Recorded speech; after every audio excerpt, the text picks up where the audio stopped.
إن الحمد لله نحمده ونستعينه ونستغفره ونعوذ بالله من شرور أنفسنا ومن سيئات أعمالنا من يهده الله فلا مضل له ومن يضلل فلا هادي له أشهد أن لا إله إلا الله وحده لا شريك له وأشهد أن محمدا عبده ورسوله أما بعد فنرم الله عز وجل أتى لفدرويم أتى فلندرويم تكاي kërkojmë mbështetje dhe ndihmë, tek ai kërkojmë strehim dhe mbrojtje, atje kërkojmë udhëzimin në rrugën e drejtë dhe e lutim që të na ruaj nga çdo e keqja dhe ligësi. Dhe mbi të gjitha të na ruaj nga ligësitë e shpirtrave tanë dhe punëve tona të këqija, të cilat shpesh herë bëhen shkak që njeriu t'ja vështirësoj vetës së vet jetën në këtë dynja përpara ahiretit. Po, zgjedhjet që ne bëjmë në këtë jetë, në këtë dynja, ato në një farë mënyre vendosin se si do të jetë rrugëtimi ynë në këtë dynja. Dhe pa dyshim që njerëzit nuk janë një lloj në rrugëtimin e tyre drejt Allahut subhanahu wa taala. Ka njerëz që u vështirësohet jeta, ju ngushtohet, ju lodhet zemra dhe shpirti nga rrëmuja jetës së tyre, nuk gjen dot rehati me gjithë pasurinë që mund posedojnë, dhe ka të tjerë të cilët, edhe pse me pak pasuri materiale, i shikojnë që janë të stabilizuar në jetën e tyre, ka një jetë të qetë, ka një prehje në shpirt, një dritë dhe siguri që i mbulon vazhdimisht dhe i shoqëron në jetën e tyre, a thua se e kanë vënë terezi gjithçka, megjithse nëse do të krahasonim mes pasurive që posedon njëra palë dhe tjetrës, do shikosh që ka disnivel. E megjithatë, o vëllezër e mi, subhanallah, zemra e ka bërë Zoti i Madh subhanahu wa taala që zemra të mos qetësohet dhe të gjej prehje vetëm me mënyrën që ka përcaktuar Zoti xhelesha. Zemra nuk qetësohet nëse ke shumë pasuri. Me patjetër. Madje mund të thuhet e kundërta, që nëse lidh zemrën me pasuritë e shumta dhe me mendimin se duke pasur shumë pasuri, do të jesh i sigurt dhe do gjesh prehjen dhe qetësinë, mund në këtë çast e ke goditur veten atje ku s'mban më. Dhe nuk ke për ta gjetur qetësinë dhe prehjen. Sot do të qëndrojmë në një hadith të kësaj natyre, vëllezër e mi, në të cilin profeti sallallahu alaihi wasallam, ai që i mjekonte aq mirë zemrat e njerëzve, dhe u tregonte se kush është ilaçi, na tregon që stabiliteti në jetën e kësaj dynjaje përpara ahiretit është pikërisht me menaxhimin e kujdesshëm të kësaj zemre. Dhe kujdesin e madh që qetësinë e zemrës të mos e lidhësh me gjëra që janë jashtë saj, me pasuri, sidomos, por ta lidhësh me diçka tjetër. Ta lidhësh me diçka e cila është një lidhje shumë e natyrshme mes robit dhe Zotit. Pra ta lidhësh me besimin, me imanin, me mbështetjen te i plot fuqishëm, tek ai që i ka të gjitha në dorë, me shpresën e mirë që ti shpreson për jetësinë në ahiret, me xhenetin. Pra lumturinë të mos e lidh zemra jote me diçka të kësaj dynjaje, por ta lidh me ahiretin. Pra kjo është thelbi i asaj që do të flasim sot, o vëllezër e mi. Në këtë hadith nga profeti sallallahu alaihi wasallam. Gjithmonë jemi duke folur për hadithet që kanë të bëjnë me zemrën, me punën e saj. Elus Allahu subhanahu wa taala ti qetësoj zemrat tona, ti stabilizoj ato, ti bëj që të gjejnë qetësi dhe prehje me krijuesin, se kjo është qetësia e vërtetë. Në këtë hadith i dërguari i Allahut sallallahu alaihi wasallam na mëson një parim të rëndësishëm mbi prioritetet e njeriut. Lumturia, qetësia shpirtërore dhe begatia vijnë kur njeriu e ka botën e përtejme me ahiretin, pra jetën pas vdekjes, e ka synimin dhe shqetësimin primar në jetën e tij të kësaj dynjaje. Pra lumturia është e lidhur ngushtë me atë që vjen dhe pritet të vijë, jo me atë që po e kalon në jetën e kësaj dynjaje. Në shumë ajete, Allahu subhanahu wa taala na ka treguar që jeta e kësaj bote është shumë e shkurtër. dhe është një jetë mashtruese. Thot Allahu subhanahu wa taala: "Ya qaumi innama hadhihi al-hayatu ad-dunya mata' wa inna al-akhirata hiya darul qarar." O popullim, jeta e kësaj bote është vetë se një përjetim i shkurtër, mashtrues. Jeta tjetër, ajo është shtëpia e amshueshme, e përjetshme, që s'ka fund. Dhe këta e thot Zoti në Kur'an, ai që na ka krijuar ne dhe botën tjetër. Nga ana tjetër, kur jeta e kësaj bote dynjaja bëhet preokupimi kryesor, njeriu përfundon i trazuar, i pakënaqur, pa fituar gjë më shumë se sa atë që është saktuar nga vetë Zoti subhanahu wa taala. Më poshtë është teksti i këtij hadithi, le ta dëgjojmë vëllezërit e mi dhe përfitojmë nga fjala e profetit sallallahu alaihi wasallam. Thot profeti sallallahu alaihi wasallam: "Men kanat al-akhiratu hammah, ja'ala Allahu ghinahu fi qalbihi, wa jama'a lahu shamlah, wa atathu ad-dunya wa hiya raghimah. ومن كانت الدنيا همه جعل الله فقره بين عينيه وفرق عليه شمله ولم يأته من الدنيا إلا ما قدر له." Përkthimi i hadithit, thot profeti sallallahu alaihi wasallam, kush e ka preokupimin kryesor ahiretin në zemrën e tij, Allahu do t'ja vendos pasurinë në zemër. Do t'ja bashkoj, rregulloj punët dhe do t'i vi dynjaja duke qenë e nënshtruar para tij. Dhe kush e ka preokupim kryesor jetën e kësaj dynjaje, Allahu do t'ja vendos varfërinë mes dy syve. Do t'ja shpërndaj, do t'ja çrregulloj punët dhe nuk do t'i vi nga dynjaja veç se ajo që Zoti përcaktoi për ta. Këtë hadith pra e ka sjell Imam Tirmidhiu, e ka saktuar dietarët me cilëve dhe Sheh Albani. Allahu mëshiroft. Vjoj me shpjegimin e hadithit. Hadithi bën një krahasim të qartë me dy lloje njerëzish. Ati që drejton zemrën dhe veprat drejt ahiretit, pra përgatitet për jetën dhe udhëtimin e gjatë pas vdekjes, dhe ati që e kufizon sunimin vetëm te kjo botë e përkohshme. Marrim rastin e parë, kur ahireti është qëllimi primar i njeriut. Çfarë ndodh me këtë njeri? Kur një person vendos fokusin dhe kujdesin e tij kryesor drejt ahiretit, tek jeta e përjetshme, që na ka njoftuar Zoti në të gjithë librat që ka shpallur njerëzve. Dhe tek kënaqësia e Zotit, ai fiton 3 të mira të mëdha që i rendit profeti sallallahu alaihi wasallam. Dëgjoni me radhë të mira që përfiton ky njeri, që lidh zemrën e tij me jetën e përjetshme, jo me këtë dynjë të shkurtër, që mbaron shpejt e shpejt. Thot profeti sallallahu alaihi wasallam, e para, Allahu do t'ja vendos pasurinë në zemër. Domethënë ky njeri do ta ketë zemrën të pasur. Çdo të zemra e pasur, një zemër e cila nuk ndjen nevojë për krijesat. Nuk ndjen nevojë për ato që ndjen nevojë gjithë njerëzit. Dhe njerëzit janë të varur nga çfarë? Nga pasuria, nga fama, nga njerëzit e tjerë, nga interesat e kësaj dynjaje. Domethënë njerëzit e lidhin zemrën me çfarë? Me krijesat e tjera. Kjo zemër jo. Kjo nuk është lidhur me krijesat. Është lidhur me krijuesin. Dhe nuk është e thjeshtë që të arrijë zemra në një nivel të tillë, vëllezërit tim. Këtë e bën vetëm Allahu xhaleshan. Dhe duhet që njeriu vetë në zgjedhjen e tij pra ta bëj primare ahiretin. Nëse do që zemrën ta ketë të pasur. Të mos i lëngojë zemra nga frika në këtë dynja, siç u lëngon zemra shumicës e njerëzve sot. Nëse do që mos të lëngojë nga frika kjo zemër për këtë dynja, lidhe zemrën me ahiretin.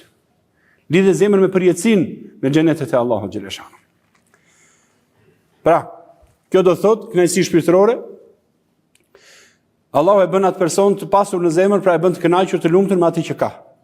Ai ndjen mjaftueshmëri dhe nuk lakmon tek pasuria e njerëzve të tjerë. Pasuria e zemrës është kënaqësia shpirtërore dhe besimi se furnizimi, risku që të ka dhënë Zoti është i mjaftueshëm. Pra ky njeri e di që ajo që më ka dhënë Zoti prej hallallit, kaq sa më ka dhënë është e mjaftueshme për mua. Nuk kem pse të ndiej siguri vetëm duke mbledhur patjetër para njëra mbi tjetrën. Siguria nuk fitohet me para të shumta, fitohet me atë që ka dhënë Allahu prej halalit dhe ti ndjen kënaqësi me atë që ka dhënë Zoti.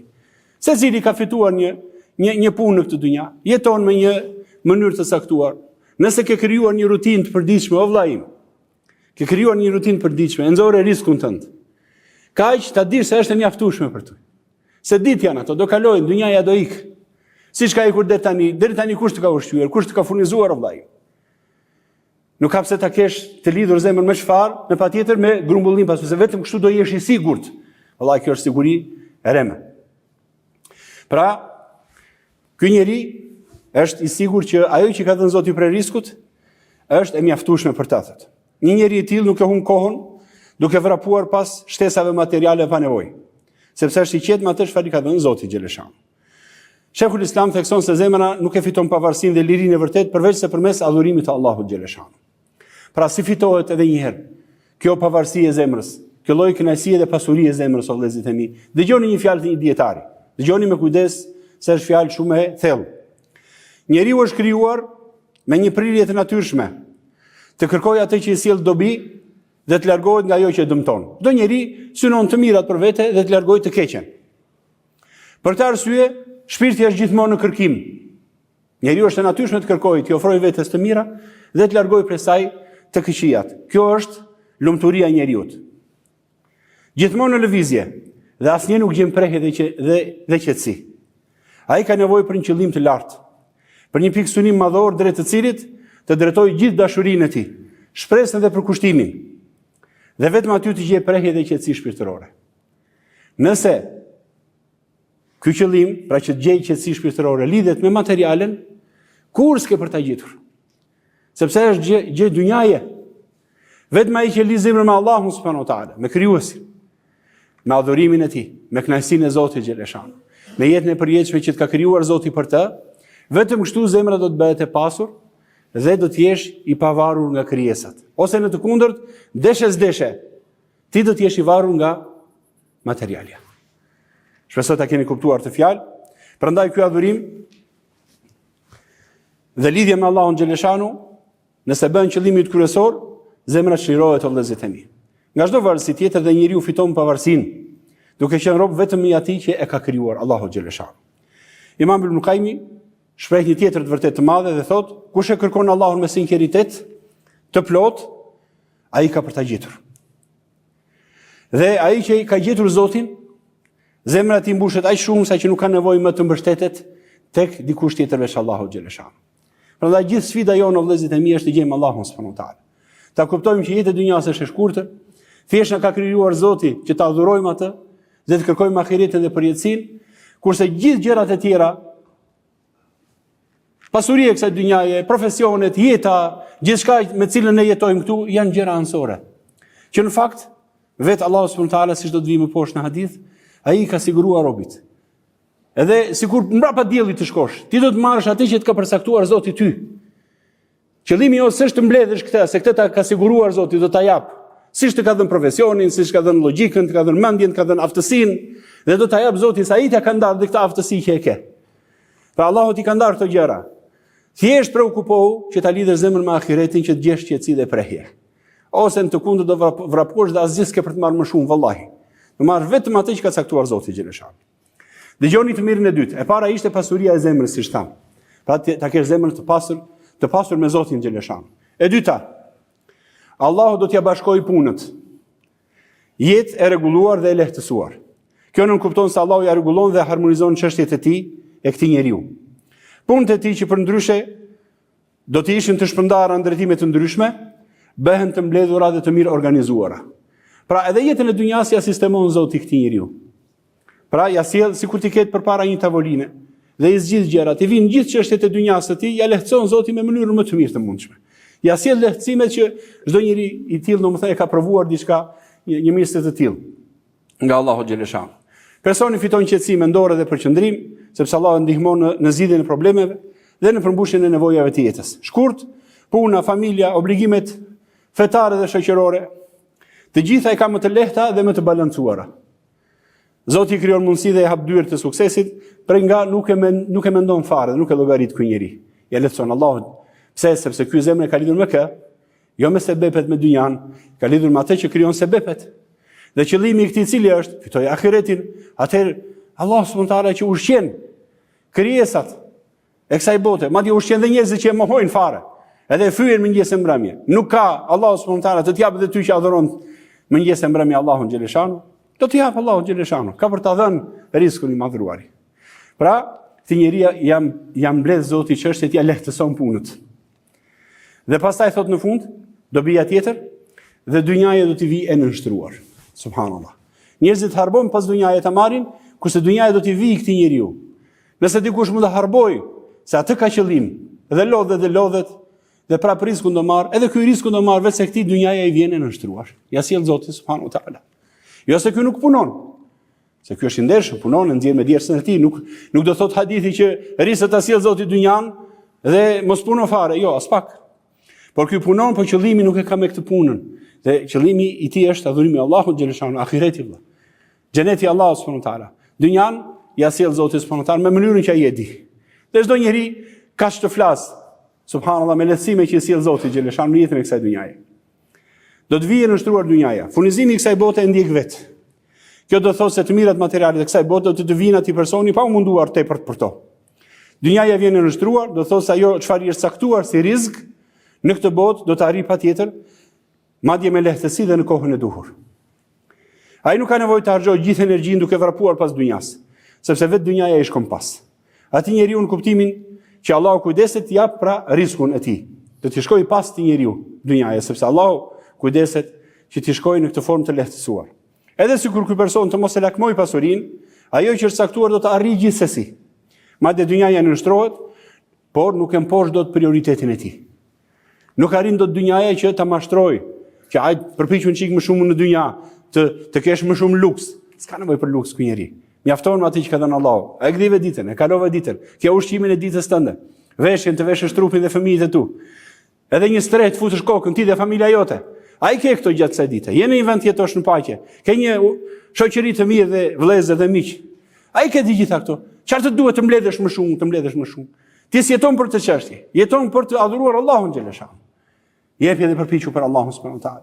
Për veten tënde xhanën, porse përpiqu që të adhurosh Zotin xheleshanu. Shto prej dhikrit, leximit të Kuranit, adhurimeve, qoftë namaz, qoftë agjërime, qoftë sadaka, qoftë punë të hajrit, davet, lidhje farefisnore, punë të hajrit. Përpiqu të shfrytëzosh to ditë jetës tënde që të marrësh për ahiretin tënd. Se dynjajën e ke sistemuar, po ke sistemuar, ke një jetë dhe një punë normale, elhamdulillah ta ka lehtësuar Zoti. Përse duhet më patjetër të mbledhesh dhe të mbledhesh. Kjo është teprim vëllezërit e mi. Pra nuk mundet që dynjaja t'ia prish atij prioritetin. Është sikur dynjaja i dorëzohet atij me dëshirë apo pa dëshirë. Thjesht i nënshtrohet atij njeriu, ndërkohë që zemra e tij mbetet e lidhur pas ahiretit dhe jo pas pasurisë. Kjo i sjell një qetësi të veçantë, ai bën përpjekjet e nevojshme të jetës, por zemra ka të mbështetur tek Allahu dhe nuk e shqetëson vetëm me lakmi të tepërta. Si rezultat gëzon edhe lumturi shpirtërore, edhe mbarësi materiale, sepse kur njeriu i jep përparësi ahiretit dhe Zotit xheleshanu, Allahu vetë subhanahu wa taala kujdeset që t'ia qetësoj zemrën dhe t'i jep hajër këtij njeriu. Çfarë do të thotë që ahireti të jetë prioriteti yt? Që ta kuptojmë këtë pikë dhe ta mbyllim këtë pjesë të parë të hutbes. Çfarë do të thotë që ahireti të jetë prioriteti yt? E para vëllezërit e mi, punosh në dynja në bindje ndaj Allahut. Do të thotë që njeriu ta njoh pse e ka krijuar Zoti në këtë dynja. Dhe ta kuptojë qartë rrugën që e çon drejt këtij qëllimi. Ne na ka krijuar Zoti që ta adhurojmë atë, të jetojmë në harmoni me të, dhe të shijojmë mirësitë e kësaj dynjaje, por me shpresën që në ahiret të shkojmë përjetësisht pranë tij dhe elhamdulillah mes të mirave dhe xheneteve të tij. Ky është qëllimi. Pra duhet të punosh në këtë dynja me këtë bindje. Kjo do të të japësh përparësi ahiretit. Ai që nuk e njeh këtë qëllim, ai që nuk di rrugën që ta përmbush këtë qëllim, atëherë si mund të jetojë me qëllimin të arrijë ahiretin dhe ta shqetësojë ahiretin, nëse as nuk ka hollësitë e nevojshme, as nuk lexon Kur'an, as fjalën e profetit sallallahu alaihi wasallam. Po të shikosh Kur'ani është i mbushur me këtë ftesë, edhe me këtë shtjellim. Pra edhe një herë vëllezërit e mi, të punosh në dynja në bindje ndaj Allahut. Kështu hallalli kërkohet me ndershmëri sepse është pjesë e bindjes, përgjegjësia mbahet si amanet, sepse Zoti e ka urdhëruar, detyrat të dynja përmbushen, jo sepse është rutinë e jetës e kështu duhet bërë, se kështu shkon mbar tregtira, jo vetëm kaq, por se mbi të gjitha, sepse kështu ka urdhëruar Zoti, me këtë fitoj ahiretin, pra ndryshojnë të gjitha veprat e tua. Me këtë qëllim, që bindesh Allahut, ndryshojnë gjithë jeta jote me niyetin të kënaqësh Allahun dhe të jesh në bindje ndaj Allahut. E dyta, shqetësimi yt i është pra kënaqësia e Zotit. Sepse ai është miku më i dashur, më i afërt, nuk e tjetër mik dhe të dashur si Zoti subhanahu wa taala. Askush nuk mund të gjendet afër siç i gjendet Zoti xheleshan. Nëse nuk je i bindur për këtë çështje, atëherë nuk je në rrugën e duhur. Je i hallakatur. Prioriteti i zemrës bëhet kënaqësia e Allahut, e cila arrihet duke shtuar adhurimet. Pra ai që ka prioritet ahiretin, e mbush jetën e tij me adhurime, sepse do që të kënaqë Zotin e tij. Pra shton adhurimet, u largohet gjunafeve dhe shfryzon çdo çast të kësaj dynjaje si mundësi për fituar ahiretin. Jeta mbushet me përmendjen e Allahut, me bindje, me vetkontroll, ndërsa kënaqësia e njerëzve mbetet dytësore. Dhe frika nga humbja e pasurive shuhet, sepse nuk është e lidhur me pasuritë gjëja, është e lidhur me adhurimin e Allahut xheleshan. Së treti, tjetor sikur dynjaja të mos vlente asnjë grosh për ty. Kjo arrihet vetëm kur njeriu e sheh vlerën e vërtetë të ahiretit dhe kupton kotësinë e kësaj bote, shkurtësinë e saj dhe përzierjen e pashmangshme me lodhje dhe dhimbje. Jeta e mbushur me dhimbje është. Nuk ka gëzim pa pasur më vonë hidhërim.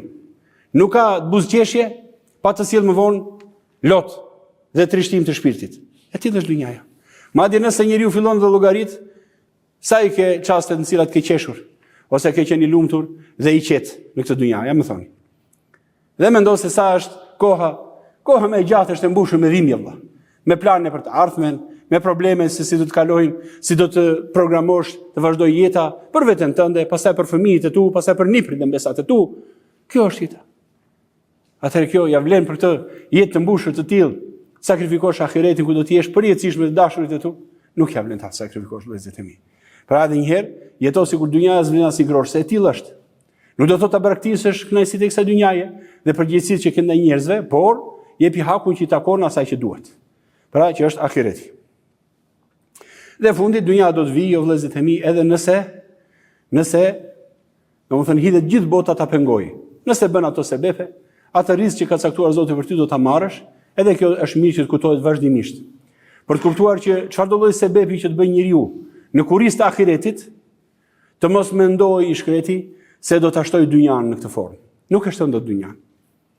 Kujdes, fito ahiretin dhe pastaj çfarë mbetet për dynjan, elhamdullah është e mjaftueshme, ka bërë Zoti të mjaftueshme për ty. Do ta marrësh rrezikun tënd, me një mënyrë ose me një tjetër. Kështu vëllezërit e mirë, elusallahu subhanahu wa taala të na mbush zemrat me pasuri për të.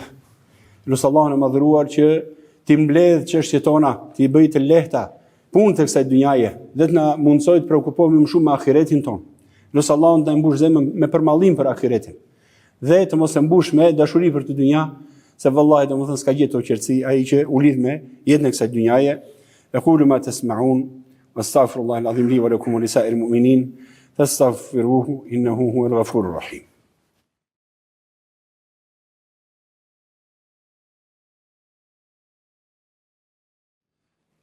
Bismillah, alhamdulillah, salatu wassalamu ala rasulillah. Në pjesën e dytë të hadithit, profeti sallallahu alaihi wasallam jep shembull atij personi që dynjaja është shqetësimi kryesor i tij. Dhe nuk mendon fare ose shumë pak për ahiretin. Ky njeri i cili e ka këtë cilësi, pra shqetësimi primar i tij, kur bie gjumi dhe kur ngrihet nga gjumi, është thjesht grumbullimi i pasurive të kësaj dynjaje dhe llogaria rreth pasurive të saj dhe storive të saj. Ky njeri, thot profeti sallallahu alaihi wasallam, është e kundërta atij të parit. Së pari, Allahu do t'ja vendos varfërinë mes dy syve. Subhanallah. Edhe sikur të jetë miliarderi më i madh i kësaj bote, ai e ka varfërinë mes dy syve. Ç'do thot kjo? Ndjenje përhershme nevoje dhe pakënaqësie. Kjo frazë do të thotë se personi do të jetojë gjithmonë me frikën e varfërisë para syve të tij. Ai sado pasuri të ketë, nuk do të ndihet kurrë i ngopur. Gjithmonë i duket vetja i varfër, sikur i mungon diçka, sepse lakmia dhe ankthi për të pasurit më shumë i rin para syve. Në çdo çast, ai është si një hije e zezë e varfërisë që i qëndron gjithmonë përpara, duke bërë të ndihet i pasigurt dhe të varet nga njerëzit e tjerë. Dietarët thonë se varfëria mes dy syve, që ka thënë profeti sallallahu alaihi wasallam, në kuptoj që ky njeri gjithmonë ka nevojë për krijesat e tjera, për ndihmë apo për pasuri. Sikur kjo nevojë të dalë përpara syve të tij sa herë. Pra nuk i shqitet nga sytë e tij nevoja për njerëzit, për lidhjet me ta, marrëveshjet me ta, tradhtia e tyre, frika se mos të lënë në balë, mos paksohet pasuria para syve të tij. Domethënë gjithmonë në ankth, gjithmonë në frikë të vazhdueshme një njeri i tillë. Kjo është një varfëri shpirtërore, zemra e tij nuk gjen kurrë rahati, por mbetet e pakënaqur dhe e etur për më shumë në dynja. Së dyti, Allahu do t'ia shpërndajë punët. Jeta e çrregullt dhe plot shqetësime. Kur njeriu e vë dynjan para ahiretit, punët e tij humbasin rendi dhe bereqetin. Allahu i madhëruar i shpërndan, i çrregullon dhe i përhap çështjet e atij personi.